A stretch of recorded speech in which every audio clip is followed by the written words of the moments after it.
In the name of Allah, peace and blessing be upon you. In the beginning, I would like to welcome my friend, Secretary Blinken.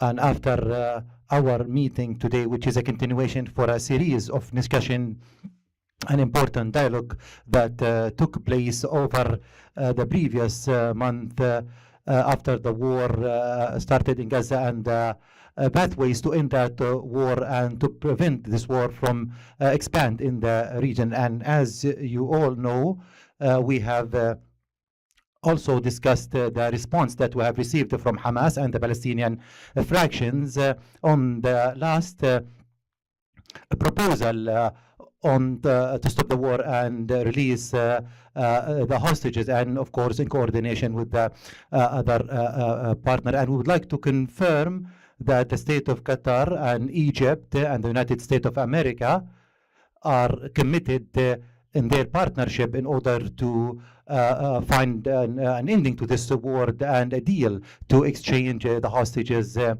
And in this also regard, we highly evaluate the efforts that President Biden have exhorted in order to reach this proposal in a text in a way to bring together the parties.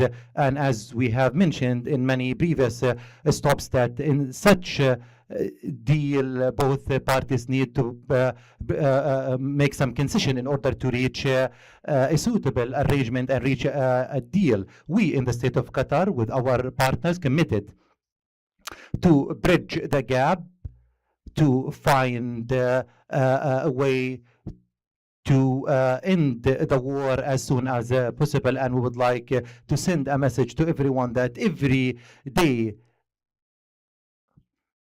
is a loss of lives and of innocent people every day that pass. In the previous 8 months, unfortunately, we have seen the catastrophe increasing day after day, and we see more casualties, especially of the civilians with their children, women in Gaza Strip. And with no doubt, we need to take a clear position and demand to put an end to this war. 37,000 martyrs have passed so far, died so far, and thousands wounded, in addition to this collective punishment policy and starvation that has been used against our brothers in Gaza.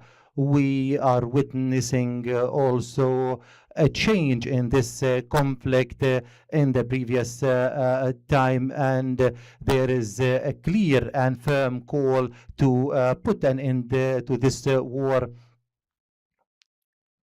And in this also regard, we have received the Security Council resolution, which was presented by the United States of America for an immediate ceasefire and a deal to exchange the hostages and go back to political negotiation to find a sustainable solution. And we in the state of Qatar welcome that resolution. In the previous time, there were so many meetings and regional conferences and international ones. We have participated them in the state of Qatar in order to find a sustainable solution to the Palestinian case. And also there were visits in light of the ministerial committee that have been established, and also the meetings with the European foreign ministers. And yesterday we have participated in a conference for an immediate humanitarian response and by the call of King Abdullah II and the President of Egypt, Abdel Fattah al-Sisi, and the Secretary General of the United Nations, who call for an immediate actions to end this war and the respect of the international law. And also in this regard, we welcome also the continuation of the air support or air drop by the Americans, and also we would like also to praise your additional package of support to Gaza, and the state of Qatar is continue with its efforts in order to send all humanitarian aid continuously to our brothers. Your Excellency, you know that we are living very critical times, and we believe that reaching a deal, an agreement is very important, and this deal will save the lives of the innocents, and also will save the whole region, which is on the verge of collapse and explosion. And we rely on the American role and our also partners in Egypt and the rest of the countries in order to pressure all the parties to reach an agreement that end this war. And Your Excellency, you know that I believe that we have received it's time that we need to reach a sustainable solution, and today we have discussed how to reach those sustainable solutions that bring the stability to Gaza and to our also brothers in the West Bank and to everyone that lives in this region. We believe that the sustainable solution and is a just one, which is in create a Palestinian state with Jerusalem its capital, based on the international law on the borders of 1967, to live in peace alongside with Israel. And as you aware, Your Excellency, that the region is open to have a clear peace agreement based on the Arab Peace Initiative, and there is a movement in the General Assembly to receive Palestine or accept Palestine as a full member, and this step will also contribute to the two-state solution. Thank you, Your Excellency, for your presence in Doha and for your continuous cooperation and on our strategic partnership with the USA in this conflict on any other files and issues.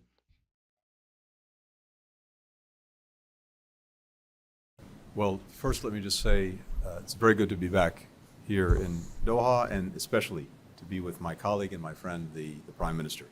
As you heard him say, we were together just yesterday in Jordan at a conference to work to rally more international support to address the dire humanitarian crisis in Gaza. Qatar has already shown remarkable generosity in helping people in such urgent need, providing 4,700 tons of food, medicine, and other life-saving aid. At yesterday's conference, I announced $400 million more in additional support from the United States to the Palestinians. That brings the total amount that we've provided to $670 million in additional U.S. assistance to the Palestinians in the 8 months that this war has been going on.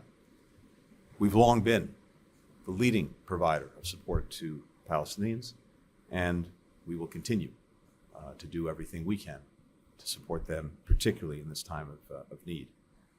We're also continuing to work every single day on increasing the flow of assistance into Gaza and making sure that it gets to people who need it within Gaza. Working to improve civilian protection, working to secure the release of hostages. Now, the single most effective and most immediate way to end the suffering of people in Gaza, to end the suffering of Palestinians and Israelis alike, to tackle the humanitarian assistance crisis, to prevent the conflict from further escalating and spreading to other places, is to get a ceasefire that allows us to get to work toward a more durable end to the conflict. Here again, Qatar's been a tireless partner, and the Prime Minister personally, a tireless partner in working to mediate a ceasefire and a hostage release. It's something that the Prime Minister and I first discussed here on October 13th, and many times since. 12 days ago, President Biden set out a ceasefire proposal rooted in core principles of releasing all the hostages, surging assistance into Gaza, guaranteeing Israel's security, providing a path to an enduring end to war, and starting the massive reconstruction for Gaza. The entire world almost without fail, has been behind this proposal. And we've heard it again and again and again. Individual countries pronouncing themselves in support in this region and beyond. Important groups like the G7, the Arab League, Palestinian Authority, Israel, and of course, just 2 days ago, the United Nations Security Council. Leaders in the region that I've met with over the last couple of days, they have reaffirmed that again and again and again. So we were waiting on one response, and that was the response from Hamas. And as the Prime Minister said, last night we received a response. Hamas has proposed numerous changes to the proposal that was on the table. We discussed those changes last night with Egyptian colleagues and today with the Prime Minister. Some of the changes are workable, some are not.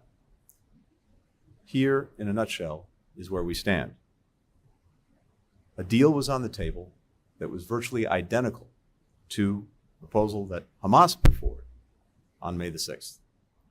A deal that the entire world is behind, a deal Israel's accepted, and Hamas could have answered with a single word: yes. Instead, Hamas waited nearly 2 weeks and then proposed more changes, a number of which go beyond positions that it previously taken and accepted. As a result, and you heard the Prime Minister say this, the war that Hamas started on October 7th with its barbaric attack on Israel and on Israeli civilians will go on. More people will suffer. More Palestinians will suffer. More Israelis will suffer. But in the days ahead, we are going to continue to push on an urgent basis with our partners, with Qatar, with Egypt, to try to close this deal, because we know it's in the interests of Israelis, Palestinians, the region, indeed, the entire world. And we all agree that the deal has to be grounded in the principles of the ceasefire proposal that the entire international community supports. There's something else that's critical, and the Prime Minister alluded to it. It's also crucial that we get from the immediate ceasefire that we're working urgently to achieve to an enduring end. And in order to do that, and to do that effectively, we have to have plans for the day after the conflict ends in Gaza. And we need to have them as soon as possible. For months, we've been working with partners throughout the region on such a plan. And that was also a key focus of conversations I've had over the last couple of days.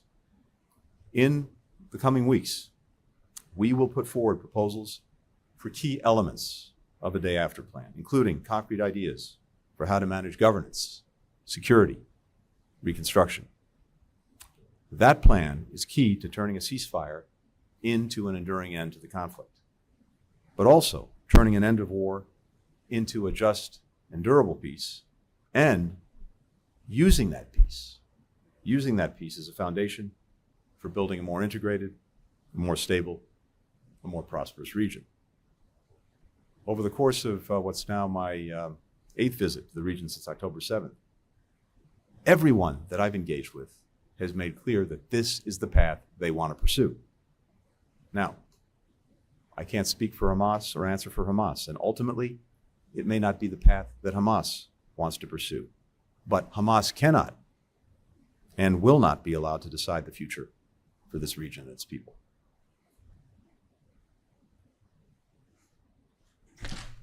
نفتح الآن المجال للأسئلة. السؤال الأول من قناة الجزيرة العربية، عدنان بورين. عدنان بورين، قناة الجزيرة.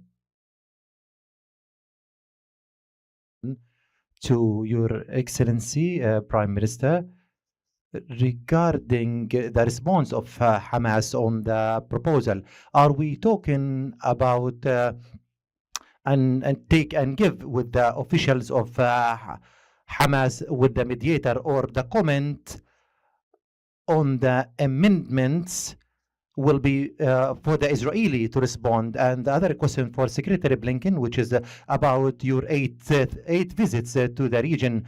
We're talking about 8 visits so far. During those visits, you and other American officials, you have met with the families of the Israeli hostages. Were there any attempts to meet with the families of the wounded or those who died of the Palestinians, or those who were wounded on the hands of the settlers, or even in Gaza? For example, in Doha here, there are 2,000 of the Palestinian patients or wounded who came here for treatment. Thank you very much. Concerning your question, yesterday we have received the response, and as we have said in the statement, now we are studying the response, and of course there will be give and take with the Hamas, or negotiation with them in order, or with the Israelis, in order to bridge the gap between the both positions. Of course, those are not new efforts or not a new dynamic for the negotiation. Usually there is a space for negotiation, because after all, it's negotiation to reach an agreement, a deal. There is no absolute response, yes or no. So we wish that this time of negotiation will be the shortest. We wanted to have more momentum and movement. However, unfortunately, we have faced so many challenges as we have said, we are committed. We want to present a proposal so that we bring both parties closer. Thank you.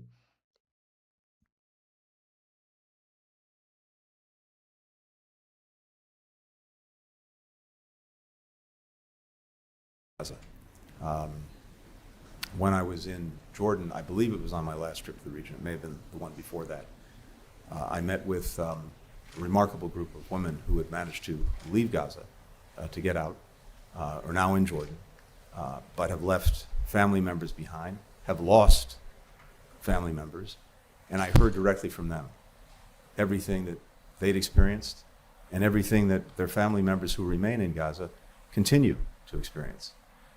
In the United States, I've met with Palestinian Americans who have family in Gaza, including family members who've been killed or terribly injured over the course of these 8 months. I carry with me a little pamphlet that one of these individuals gave me, with pictures of his family members, including a little 1-year-old boy who was killed in Gaza. And I have to tell you that their stories, their suffering, that motivates me, just as the suffering of the hostages and the suffering of those who were slaughtered on October 7th motivates me to do everything possible to bring this conflict to an end and to put us on a path to durable peace and security. Because at the end of the day, this is exactly about what you suggested. It's about the men, the women, the children, whether they're in Gaza, whether they're in Israel, and we have to be looking out for them. And I've said this before, but I'll say it again.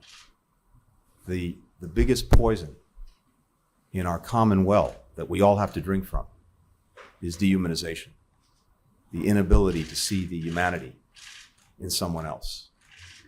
And when that happens, when hearts get hardened, it's very hard to do anything. It's very easy to justify anything. So we have to push beyond that, and the most important way to do that is to always have in mind what little girls, little boys, women, men are going through as we speak. السؤال الثاني إيان مارلو.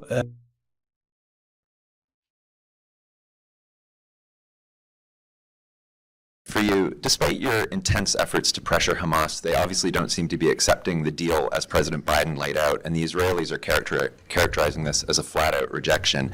Does Hamas's response count as a rejection of the deal in your view? Do you think the deal is essentially dead? And if not, what exactly is the U.S. diplomatic strategy now to try and keep these talks alive and bring the parties closer together?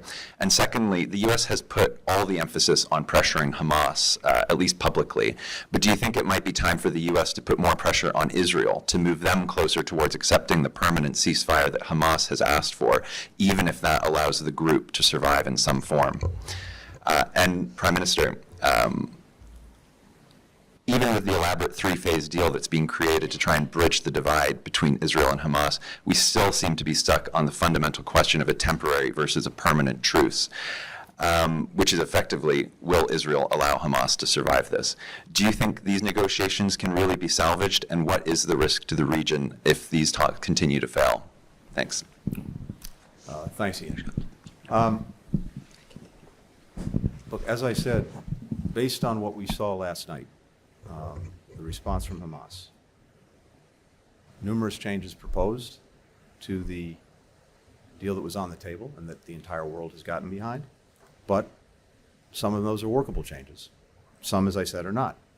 I don't want to characterize it further, but you know, at some point in a negotiation, and this has gone back and forth for a long time, you get to a point where if one side continues to change its demands, including making demands and insisting on changes for things that it already accepted, you have to question whether they're proceeding in good faith or not. But based on what we've seen and what I've discussed with the Prime Minister and what we discussed with our Egyptian colleagues, we're determined to try to bridge the gaps.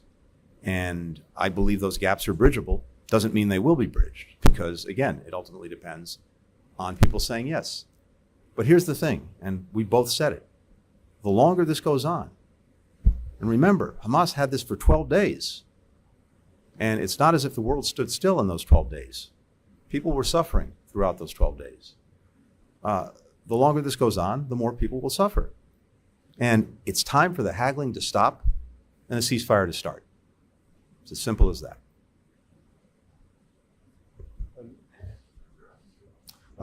Look, Israel accepted the proposal as it was and as it is.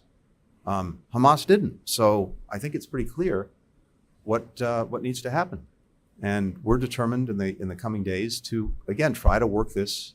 We will work this with urgency and see if the gaps that are workable, we can actually work and bring it to conclusion. And then it may be that Hamas continues to say no.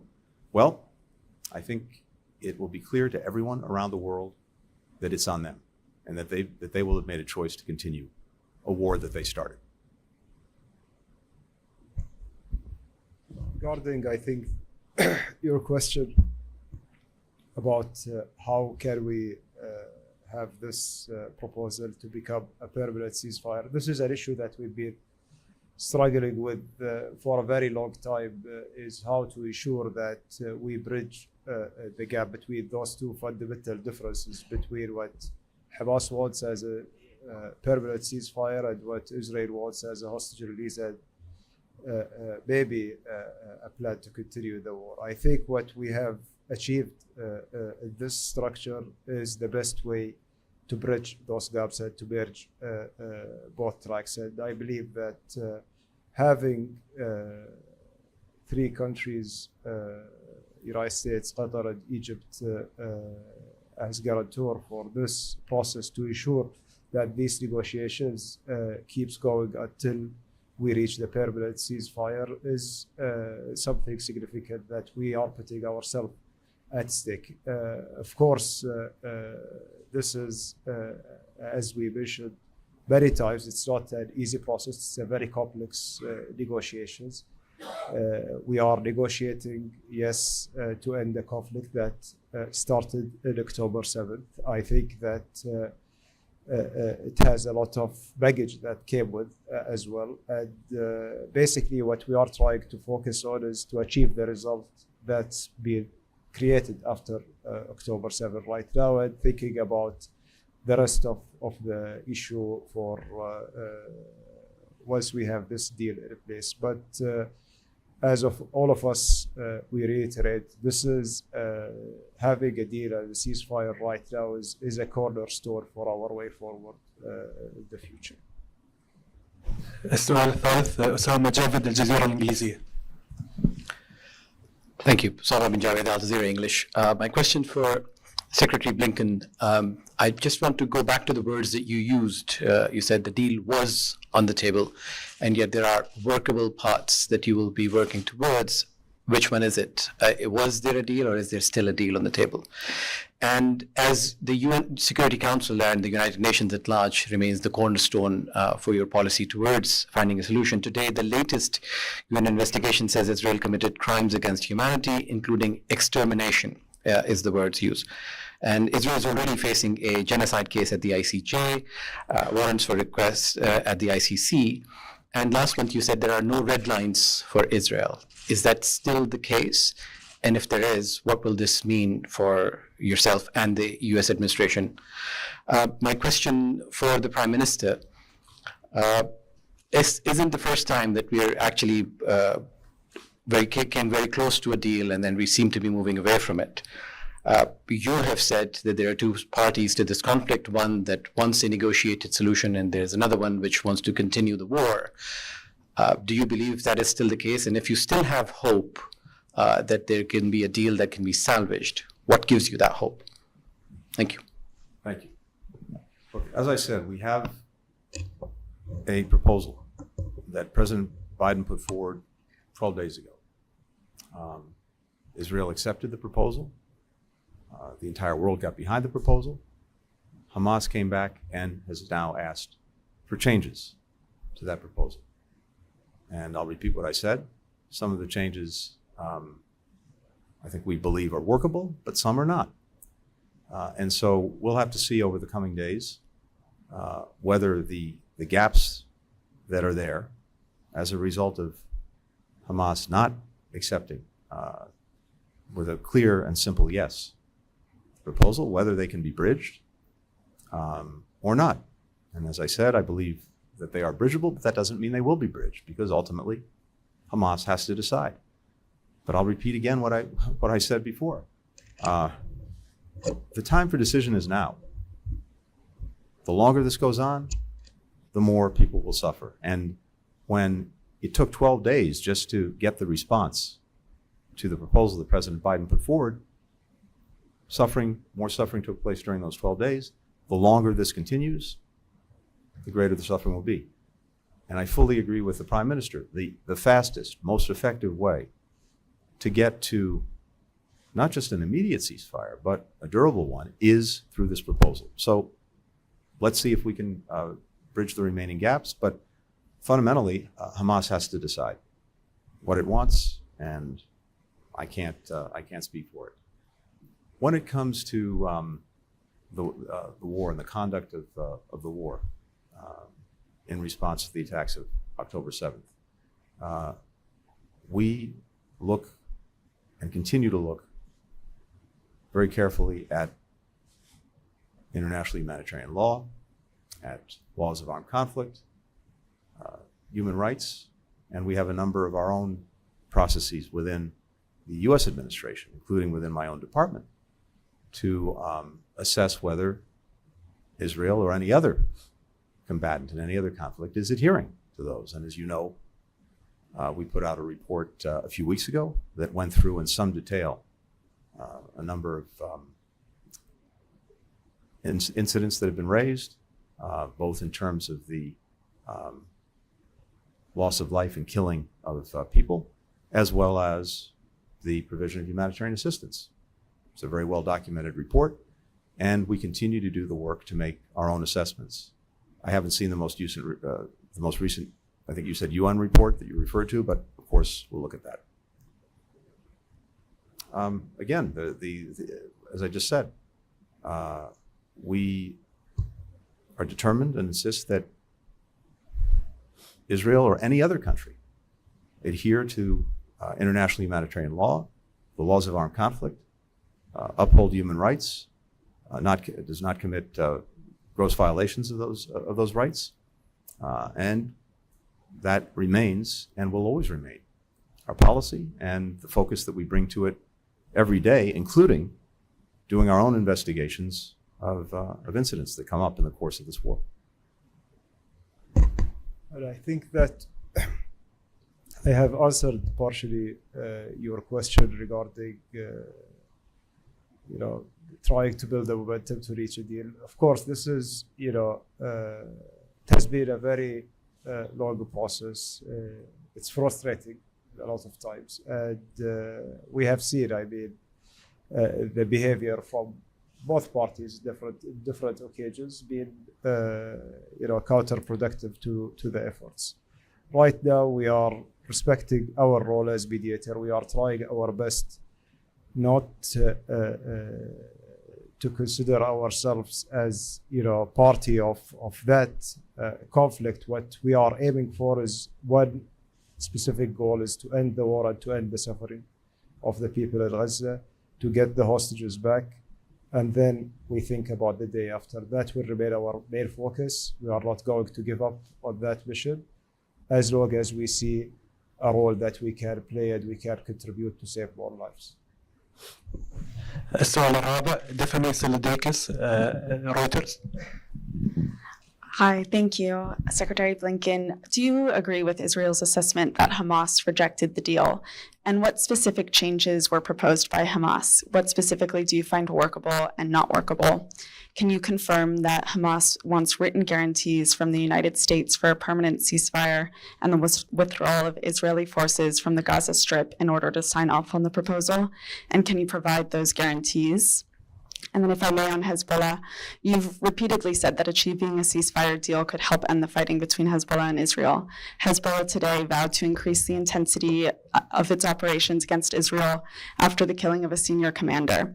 How concerned are you now, after Hamas's response to the ceasefire proposal, that this conflict will spread? And Prime Minister, given this response, is there more pressure the Arab world can put on Hamas to reach a deal? And are you considering closing the Hamas office in Qatar? Thank you.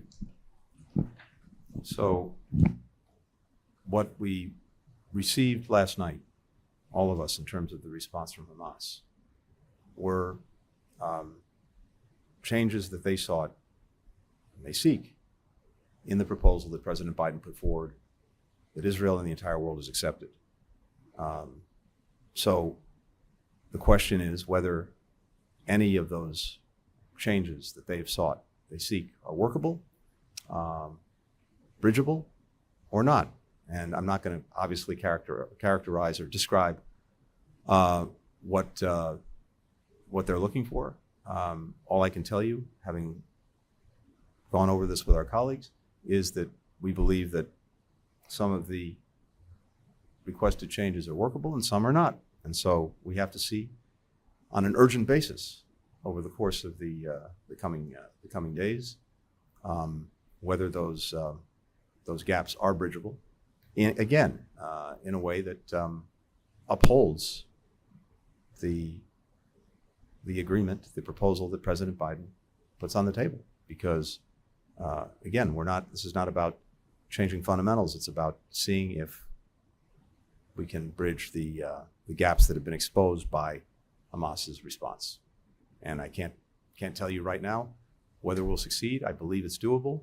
I believe it's absolutely necessary to try our hardest to do it, but there's no guarantee. With regard to Lebanon and Hezbollah, look, we've said from day one that one of our primary objectives is to prevent this conflict in Gaza, the war in Gaza, from spreading, seeing escalation in the region, and we've been on that from day one. We don't want to see that escalation.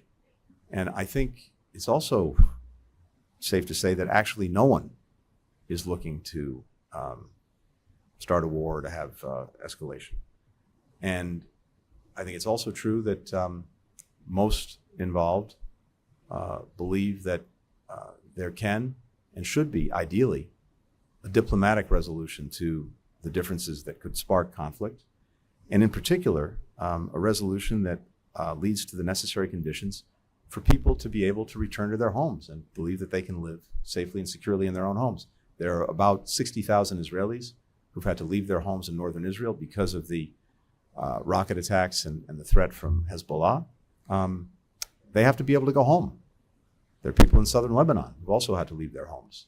They should be able to go home.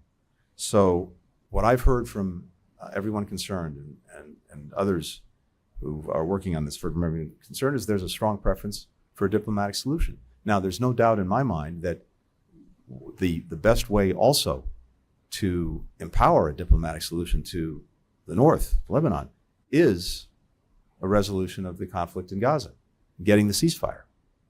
That will take a tremendous amount of pressure out of the system. It will take away a justification that Hezbollah has claimed for the attacks it's engaged in, and I think open a pathway to actually resolve this diplomatically. That's what we're determined to do.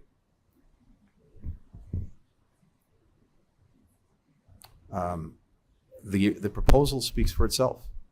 What's in the proposal, backed by the United States, by Qatar, by Egypt, speaks for itself.